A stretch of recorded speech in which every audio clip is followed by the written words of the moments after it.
Welcome to Separate Bathrooms and other handy marriage tips. Hello. Hi. Welcome to Separate Bathrooms and hopefully some other handy marriage tips. Yes.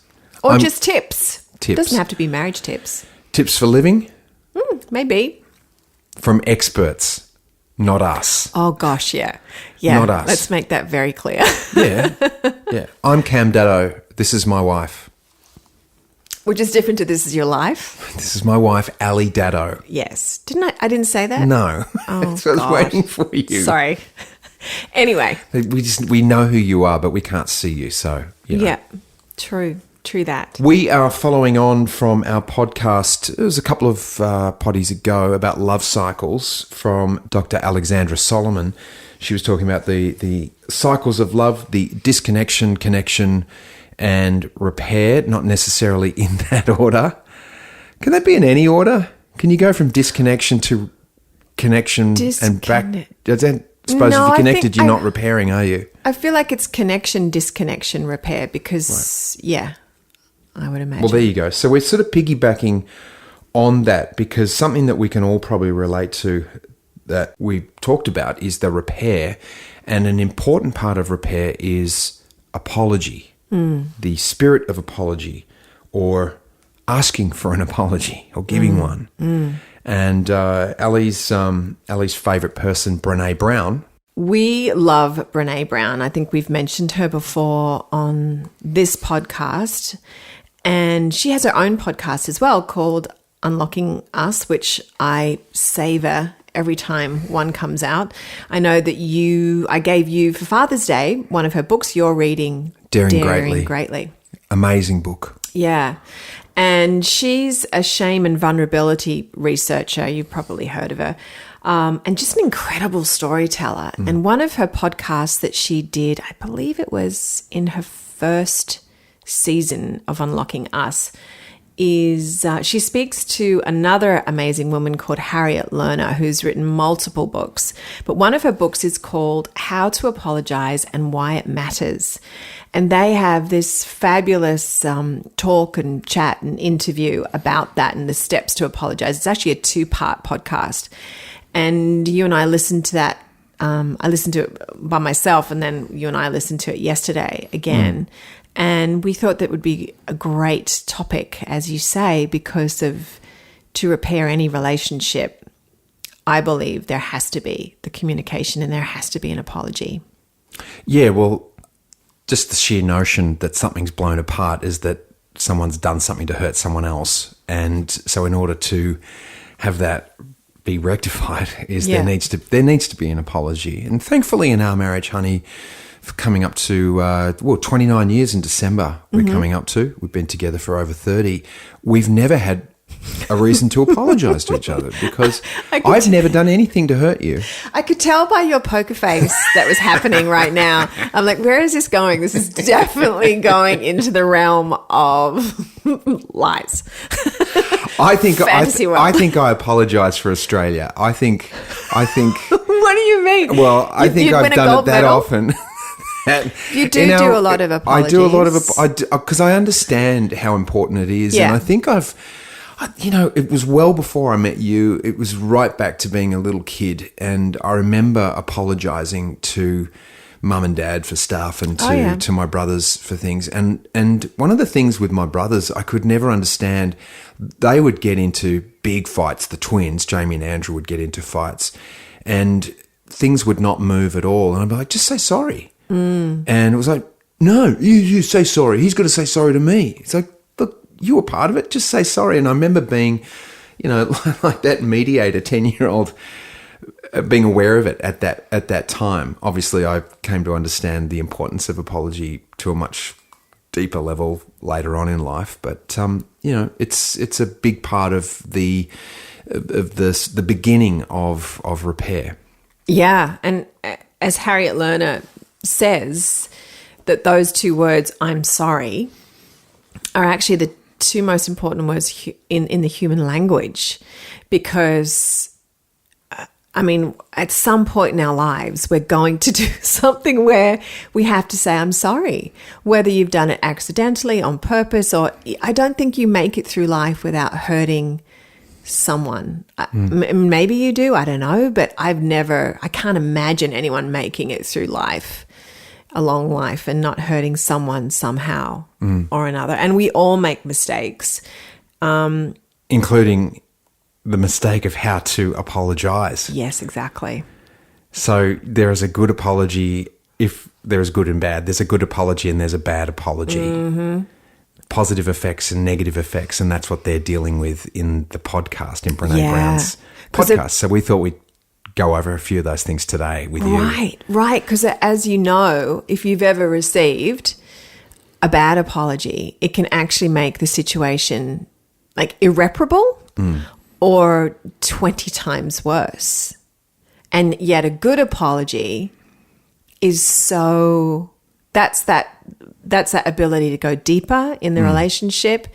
It's, as they talk about on the podcast, it is an incredible gift to give a heartfelt apology. It's difficult to look at the way we hurt people. This is a tough subject. Oh, yeah. Because then we have to look at the fact or be responsible to the fact that we've hurt someone. And that is a painful thing to do. And often we don't like looking at it or admitting it.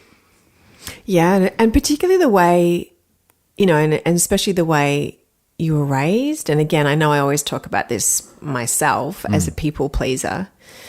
And it's terrifying to me. Absolutely terrifying if I know I have done something to hurt someone. I get so overwhelmed with feeling awful about it that and I think I often feel worse about it, like way worse about it than the person that I might have hurt. And because I usually find that out, like once I get to the point where I go, I'm going to apologize, and I apologize, and they're like, oh, yeah. Oh, that was fine. But, thanks for apologizing. Meanwhile, I have built that thing up into this mountain of shame and embarrassment. And how am I going to say this? And just feeling so awful. Totally agree with that. The machinations of the mind just building stuff up.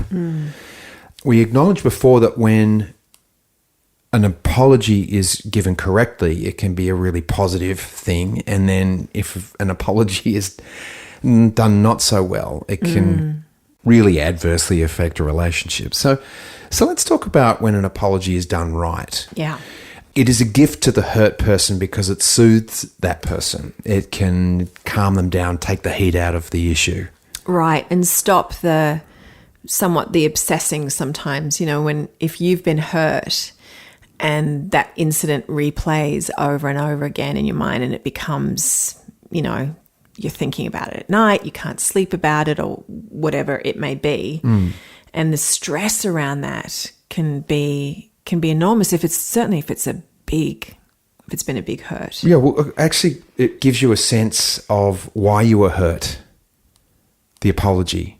This sort of like validates, oh, I'm hurt. Yeah, actually, that's why I'm feeling hurt. Exactly, yeah. So you don't feel as, you might be, when you say obsessing, you don't feel, am I stupid here? Yeah. Or am I, why am I feeling this way? And then you get the apology and you go, that's helped me understand why I'm hurt. Right.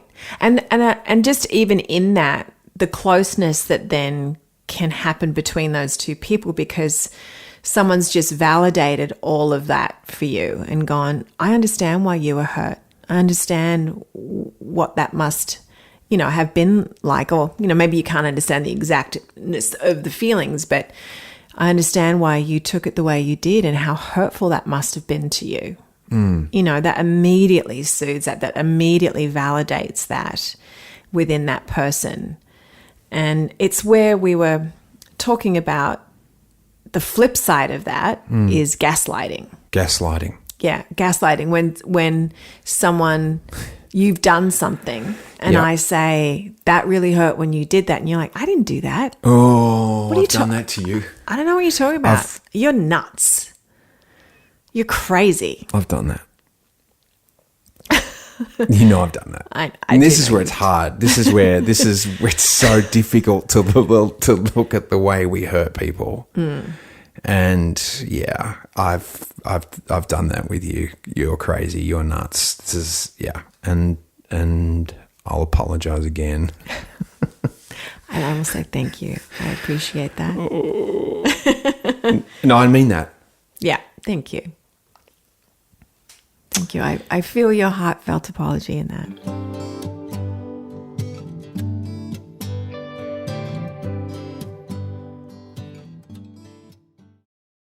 You're so sensitive.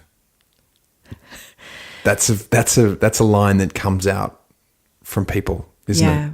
When they're attempting to somewhat give an apology with like a caveat.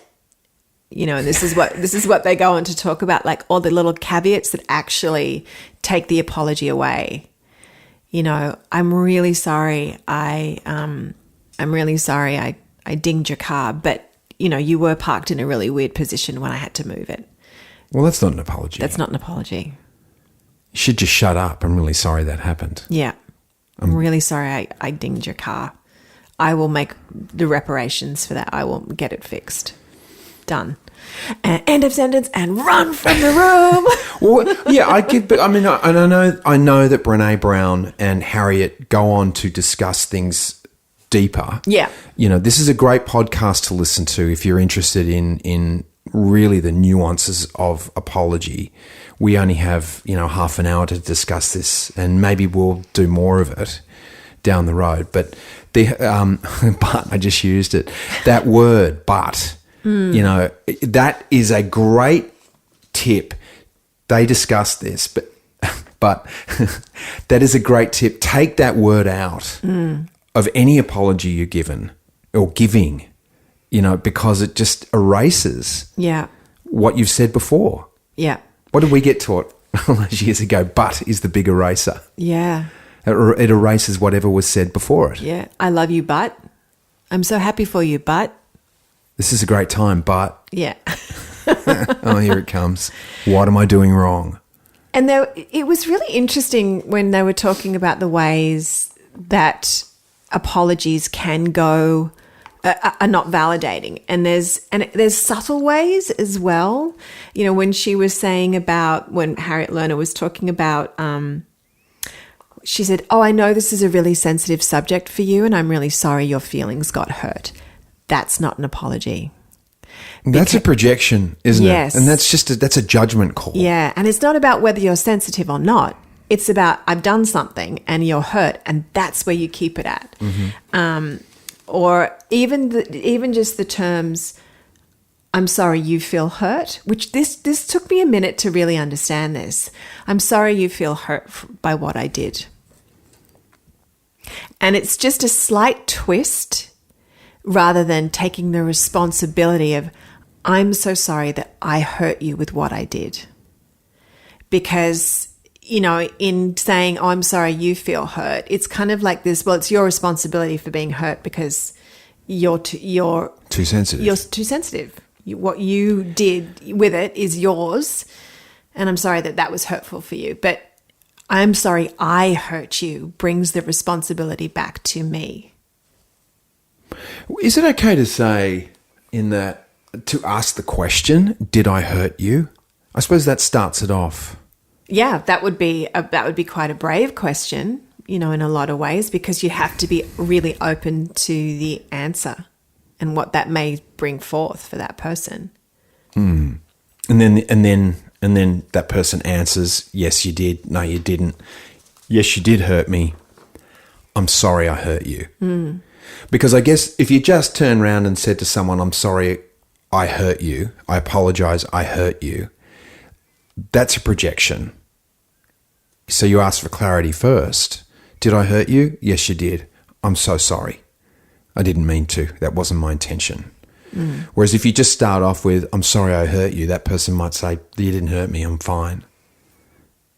Whether they want to own it or not. Well, I know it could be a bit muddy, isn't it? Because it's often the difficulty sometimes in accepting apologies. And I see this I know I've done this so many times. I watch our kids do it as well when they get an apology. Oh, it's fine. It's okay. It's fine. And it's not fine.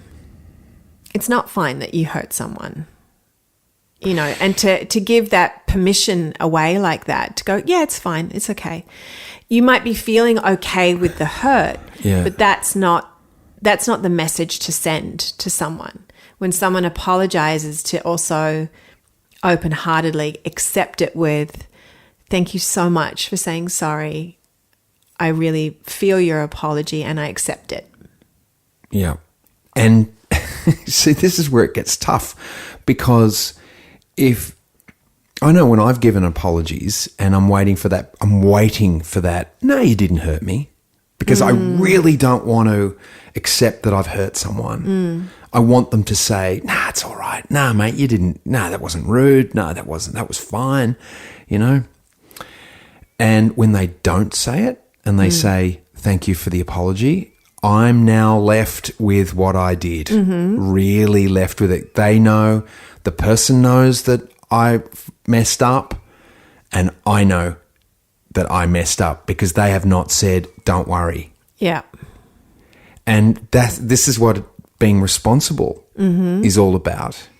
And this is the gift that they talk about on the podcast. It's a gift to the person who is giving the apology as well, that there's gifts in that as well, because they have to admit that, I'm not a perfect person. And in that way, they grow their maturity and they grow their self-worth, and they can see themselves objectively, to be able to really give that apology without any other defense mechanisms around that is a real level of maturity. Yes. And they use other words too, because I remember that bit, because she talks about growing, doesn't she? What we grow within ourselves when we deliver a proper heartfelt apology. There's resilience. Yeah. Was another word she used.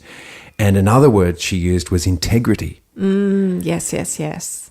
And that's truth. That's like autonomy. That's really being in charge of who you are. And so that builds your self-esteem, as you said. Yeah. And it does build, it's such a gift to the relationship, because you can't function, the relationship can't function unless you heal the hurt. It can't.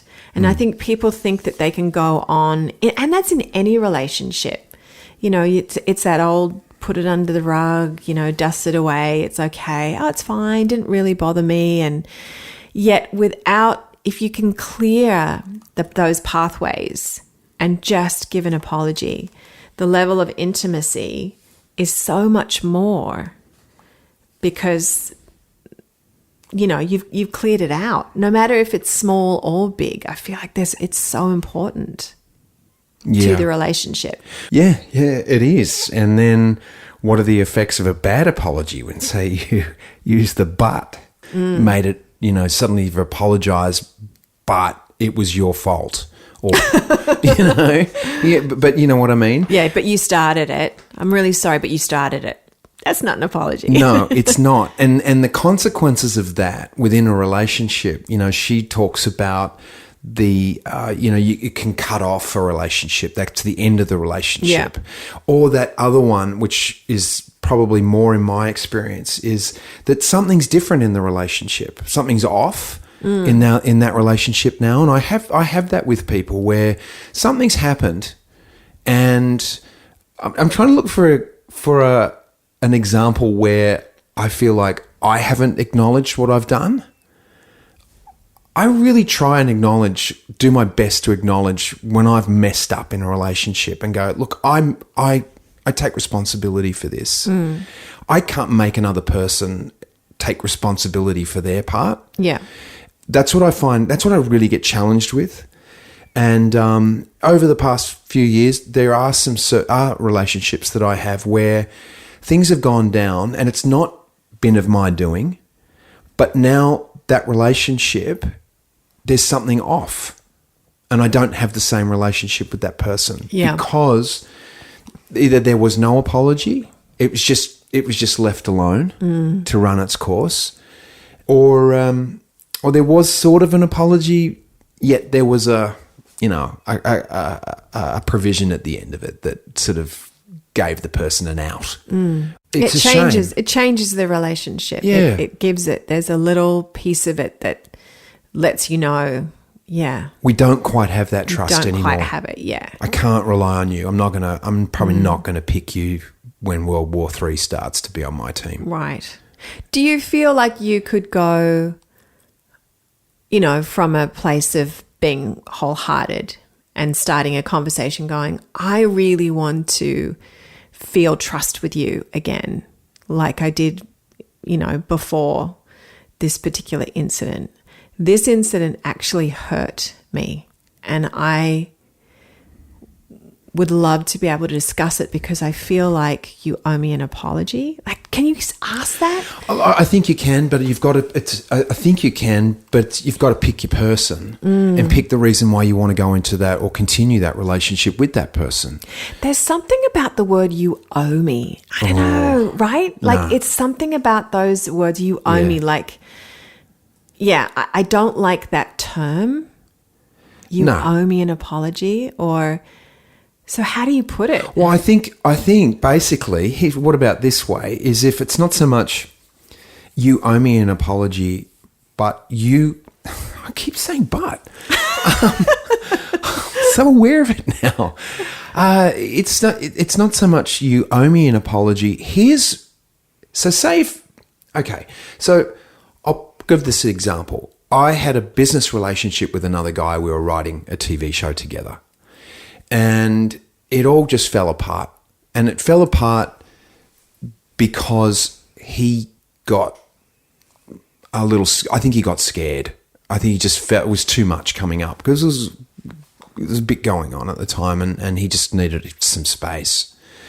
Now, if we were to jump back into that space together and write something, I would say to him, I would never do it. I don't want to go back into business with him again because I know where he takes things and what he does. But if he came to me and he said, listen, Cam, I want to get started on that project again. I really enjoyed it and I messed up. Or if he took responsibility and said, can we talk about what happened? And if then I was able to say, okay, that really hurt, or that didn't feel right to me, that was a bit disingenuous or duplicitous or whatever it was, when you did that, let's talk about that. And if there was an apology there going, yeah, I apologize, I felt blah, X and Y, Z, this is why I did it, and I apologize for it, and left it there, then that's when the healing would start back with me. And I'm like, oh, there is a chance that we can do this together. Yeah.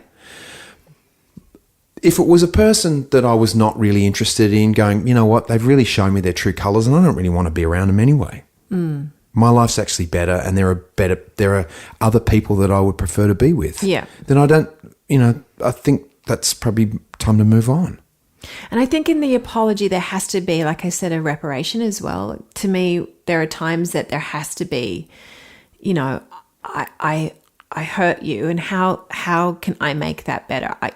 By saying, I'm not going to do that again. I'm going to be responsible to that. I'm going to really watch my words when I talk around this, or I'm going to buy you a new jacket that I lost, or, I feel like that's a real fullness of an apology of changed action. I was going to say the action has to follow though. Yes. Oh, yeah.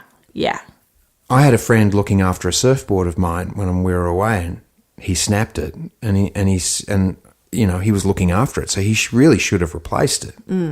Yes. Saying, I'm sorry, I broke your surfboard. I broke your surfboard. And by the way, you can come and use one of mine anytime you want. It's like, that doesn't feel good. Right. I want my board back, or I want one to replace it. Yeah. The word came up in my mind as you was talking then was acceptance as well. And maybe that's something that when you are in that place where you don't really want to go down that same relationship path with that person, or that something's off, that there is an acceptance going, okay, I accept that person for what they are. This is their limit. This is where they go. Yeah. And now I know what this person's bringing to the relationship. Yeah. And I accept that. Yeah.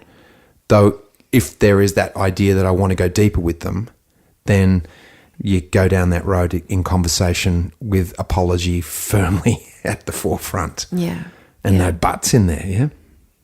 Yeah. Well, one of the things I found really interesting was talking about parents and children and the ability to apologize and why children often have so much difficulty in apologizing.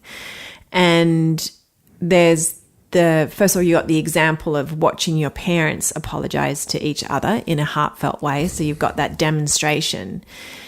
And this one, I thought this was so key to any parent, or sometimes in relationship too, it doesn't always need to be just a parental-child relationship, is when a child apologizes to you. And as a parent, we go, thanks for your apology. Well, you know what you did wrong here, right? You know that this was wrong. And so next time you can't actually do that because this is not okay. And I'm sorry that I had to ask you for the apology, or all that stuff that goes on after we say, thank you for the apologize. Thank you for the apology is not okay, because the child just gets like drummed further into the ground for what they've done rather than just leave it as, thank you, sweetheart, for apologizing. That means a lot to me. Cameron Daddo parenting 101. You messed up. Now, here's what you do next time. This is what you got to do. Man, I am. That's the teaching moment, isn't it? They say keep the teaching moment for another time. Yes, doesn't mean you can't say it, right? But yeah. The thing is, my memory's so crap that I have to spit it all out at once. So do the apology and then the teaching moment. No, Cameron, the teaching moment must come a day or so afterwards. Yeah, maybe or whatever. I guess, but not bang on the end of the apology. Yeah, I really understood that in a whole different way. In a whole different way. And that goes for any, again, in any relationship. I don't know if you've ever apologized to someone and they go, yeah, mate, thanks for the apology. And I just wanted to let you know that was really hard for me. And also you've done that before. And so I really wanted to tell you that, I stressed about that, how much you hurt me. And it's like, and that may be, that's the truth. That may be the truth. But you don't hear the apology in that, do you? You're just hearing more shit loaded on top of what you've done wrong. Yeah. And that's probably not the best thing. No. So just stay with the apology and leave the teaching moment for later. It's keep it simple, stupid, right? Basically. Kiss. And kiss. Well, really, it's keep it open and heartfelt. Yeah, it's keep it simple, stupid. What's that? Well, that's a judgment, isn't it? The last thing you hear is stupid. Oh, right, yeah. I was like, what? Huh? All I heard was you just called me stupid. I'm sorry. I did not mean to call you stupid. Yeah, I just thought that was such an interesting dynamic.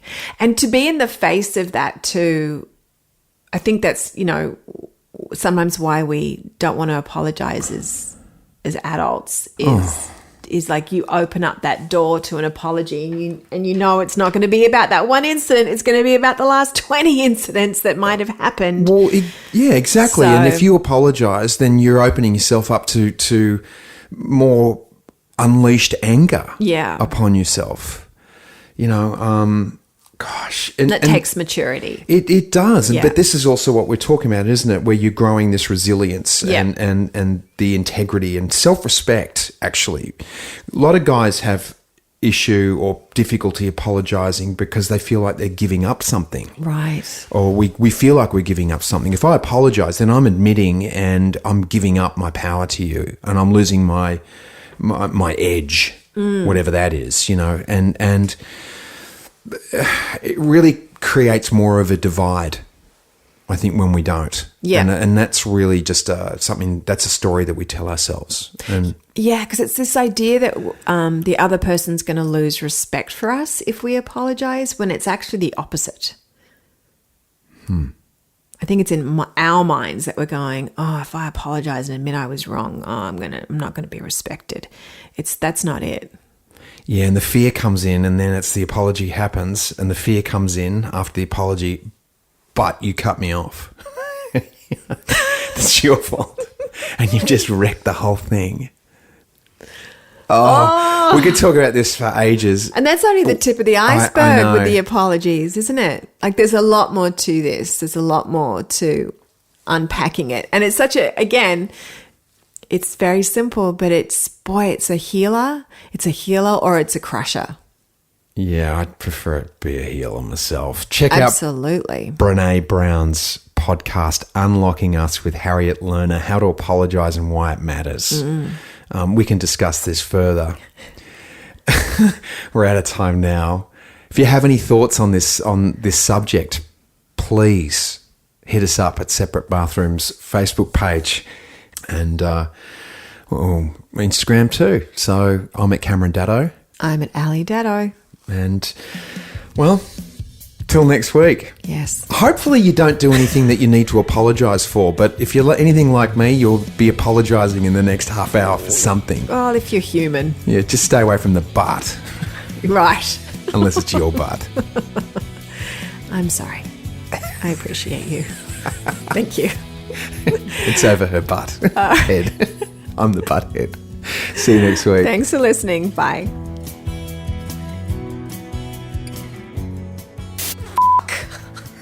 Now I feel pissed off. Okay. I don't want to sound fake. That's just how I sound. Okay, no worries. You're not sounding fake because you've been captured as we speak, not sounding fake. All right, we'll start again. No. No. Yep. But I'm not going to speak then.